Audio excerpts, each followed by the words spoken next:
Hi guys! Some Korean words have been added to the English dictionary as loanwords, and likewise, the Korean language has a lot of loanwords from various languages from various countries, but mostly from English. But there are some loan words in Korea that have totally different meanings from the original meanings from the country they came from. I have no idea how the loan words I'm about to talk about in this video could have such meanings in Korean. Which means even normal Koreans have no idea about it either. I will talk about this from just normal Koreans' perspective. Let's get started.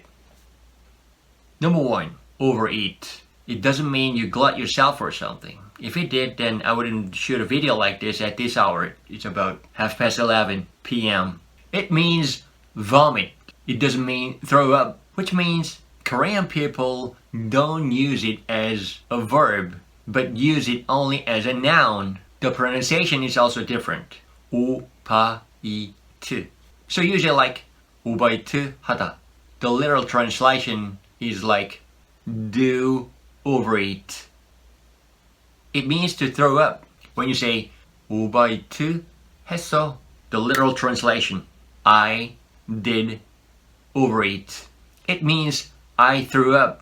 Just I mentioned earlier, I don't know how Korean people started to use it as a vomit. Actually, there's a word in Korean about to throw up. It's 토하다. But people, I think it's half and half. Some people say it 토, but some people say it do overeat. 100% of Koreans know about this word overeat as vomit.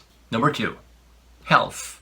Yes, Koreans also use this word as health, as you do, but it also has some different meaning in Korean. It is workout, exercise. The pronunciation is a little bit different, well, because there is no th sound in Korean, so people say it 헬스. So when you say 헬스 하다, the literal translation, do health, that means you work out. Moreover, 헬스장, which means health place, that means, guess what?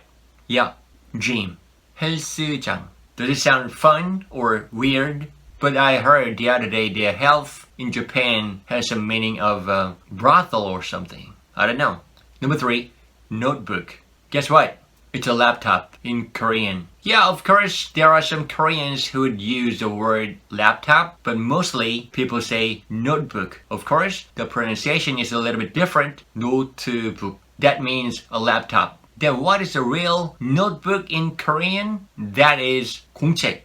Number 4, cider. It means it is Sprite, 7-Up, those kinds of beverage. But when Korean people say cider, 사이다, that mean 99.99999% Sprite. I have no idea either where the meaning came from. Sometimes Korean people say the brand Sprite or 7-Up, but you can barely find 7-Up in Korea, so mostly it'll be a Sprite or some other brand. But mostly when you say cider, it means that kind of transparent soda. So some Koreans, when they travel abroad and go to fast food store, when they want to have Sprite, and it might take some time for them to recognize that they have to say Sprite, not cider, to get one.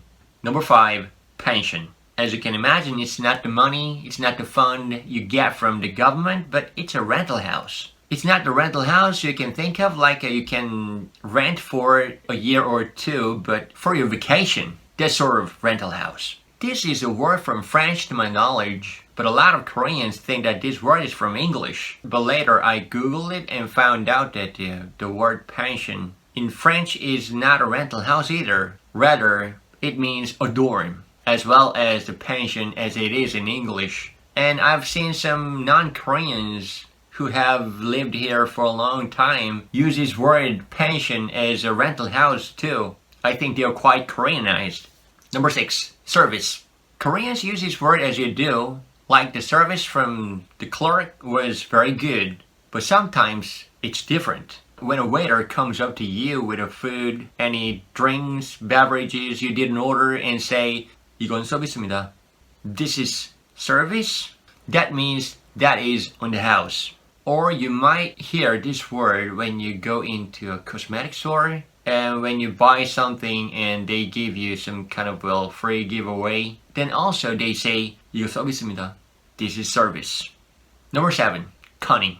Koreans use this word as a noun, cheating, especially during tests. Not especially, only during tests. When you pick at your friend's answer sheet or doing any dishonest way of taking a test, that is cunning. The pronunciation is different. Cunning. Cunning. When there's two N's in one word, Koreans tend to pronounce it like all the N's in each syllable. Cunning. Number 8, running. But Koreans use this word as a noun too. It means an undershirt. More specifically, Koreans call it running shirt, running 셔츠. Just I touched on earlier, there are two N's in running too, so Koreans pronounce it like running in each syllable. Number 9, rinse. Rinse your hands, rinse her hair, rinse the vegetables. But Koreans use this word as a noun and it means hair conditioner. Koreans never use this word as a verb. I heard that there is some products in other countries that have the name of rinse that has something to do with hair. I don't know. But in Korea, that does mean only hair conditioner. People say rinse하다. Do rinse. You wash your hair with rinse, not rinse. Hair conditioner. 10. Skin.